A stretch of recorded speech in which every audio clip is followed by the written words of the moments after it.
So hi friends, I am back. ये मेरी series है साइबर सिक्योरिटी अवेयरनेस के बारे में, जिसमें हम सीखेंगे इस टाइम कि MITM अटैक क्या होता है, और ये हिंदी में होगा। MITM अटैक के बारे में मैं ऑलरेडी इंग्लिश में पोस्ट कर चुकी हूँ।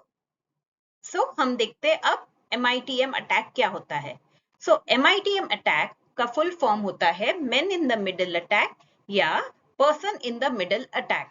और ये भी एक साइबर अटैक होता है जिसमें एक बीच में एक पर्टिकुलर व्यक्ति आ जाता है जो दो लोगों के बीच में हुए कम्युनिकेशन, उनके वार्तालाप को सुनता है या फिर उनको चेंज भी कर सकता है, ऑल्टर भी कर सकता है। इसमें क्या होता है, स्टेप वाइज देखेंगे। अब ये एक व्यक्ति को कम्युनिकेट करना है दूसरे व्यक्ति के साथ, बट उन्हें ये नहीं पता दोनों को कि बीच में एक व्यक्ति ऑलरेडी आ चुका है। अब वो क्या करता है कि जो कम्युनिकेशन होता है पर्सन ए से, राइट, जो पर्सन ए से कम्युनिकेशन होगा वो इनके थ्रू, ये हैकर के थ्रू जाएगा, राइट। और उसे ये नहीं पता कि ये कम्युनिकेशन के बीच में ये आदमी बैठा हुआ है। फिर वैसे ही ये पर्टिकुलर व्यक्ति के साथ बी, इसका नाम दे देंगे हम, जो कम्युनिकेट कर रहा है उसका कम्युनिकेशन भी हैकर के थ्रू होते हुए पर्सन ए के पास जाएगा।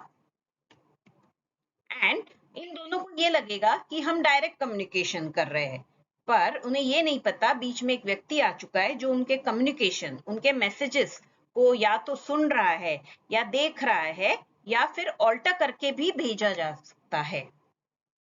फ्रेंड्स, ये होता है man in the middle attack, MIM attack. अब इससे हम कैसे बचेंगे? इसमें या तो हमें क्या करना चाहिए कि हमें सिक्योर वाईफाई राउटर से ही कनेक्ट करना चाहिए इंटरनेट को। जैसे एयरपोर्ट्स पे जो वाईफाई राउटर्स होते हैं, या फिर होटल्स में, रेस्टोरेंट्स में, ये सब में क्या होता है कि सब सारी पब्लिक उस पे कनेक्ट कर सकती है इंटरनेट को। तो हमें सिर्फ सिक्योर वाईफाई राउटर से ही कनेक्ट करना चाहिए। फिर हमें multi factor authentication and strong passwords का इस्तेमाल करना चाहिए। मल्टी फैक्टर ऑथेंटिकेशन दोस्तों क्या होता है, जैसे मैंने एक एप्लीकेशन को लॉग इन कर रही हूँ, तो मैं अपना यूजर आईडी डालूंगी, पासवर्ड डालूंगी, ये हो गया मेरा पहला ऑथेंटिकेशन। उसके बाद मुझे एक OTP आएगा, वो हो गया मेरा सेकेंड फैक्टर ऑफ ऑथेंटिकेशन। वैसे ही हमें स्ट्रॉन्ग पासवर्ड्स का इस्तेमाल करना चाहिए। जैसे वो पासवर्ड्स में एक अल्फा न्यूमेरिक होना चाहिए, एक अल्फाबेट, एक न्यूमेरिक कैरेक्टर कर देना चाहिए, एक स्पेशल कैरेक्टर लाइक हैश होता है, एस्ट्रिक होता है, इन सब का इस्तेमाल करना चाहिए, तो वो स्ट्रॉन्ग पासवर्ड बन जाता है। हमें अपने पैचेस, कंप्यूटर पे जो पैचेस है वो नियमित रूप से अपडेट करने चाहिए। अब पैचेस क्या होता है, जैसे कि कभी कुछ लग जाती है किसी को, उस पे हम पैच लगा देते हैं, पट्टी लगा देते हैं। वैसे ही हमारा सिस्टम है, जैसे ऑपरेटिंग सिस्टम है, उसमें कई तरह की खामियां निकलती रहती है, सिक्योरिटी खामियां जिसे बोलते हैं, वल्नरेबिलिटीज। तो जैसे हमारे ऑपरेटिंग सिस्टम के जो OEM रहते हैं, तो वो जैसे विंडोज है, विंडोज वो लोग अपने हर महीने पैचेस निकालते रहते हैं ये वल्नरेबिलिटीज को पैच करने के लिए। तो वो सब पैचेस हमें अप्लाई करना चाहिए। एंटीवायरस सॉफ्टवेयर होना चाहिए, जितने भी वायरस है जो पकड़ लेगी, एंटीवायरस सॉफ्टवेयर। एनक्रिप्ट डेटा होना चाहिए, तो उसके लिए हमें SSL और TLS या VPN का इस्तेमाल करना चाहिए।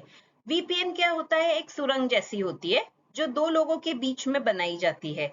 तो उससे क्या होता है कि जो कम्युनिकेशन रहता है वो बहुत एनक्रिप्टेड हो जाता है, बहुत सिक्योर होता है। Definitely last but not the least, हमें कनेक्ट टू सिक्योर वेबसाइट्स। तो जहां भी हम लॉग इन कर रहे हैं या पेमेंट कर रहे हैं, वहां पे हमें देखना चाहिए कि जो URL है जहां हम टाइप कर रहे हैं अपना एड्रेस, तो वहां HTTPS है, ना कि सिर्फ HTTP है। S का मतलब क्या होता है HTTPS में दोस्तों, secure. Always connect to secure websites. तो दोस्तों ये थी मेरी आज की सीरीज, जिसमें मैंने आपको MITM अटैक के बारे में बताया, जो हिंदी में था। अगर आप इसको पसंद कीजिए, इसको लाइक कीजिए, इसको सब्सक्राइब कीजिए। थैंक यू, फिर मिलेंगे।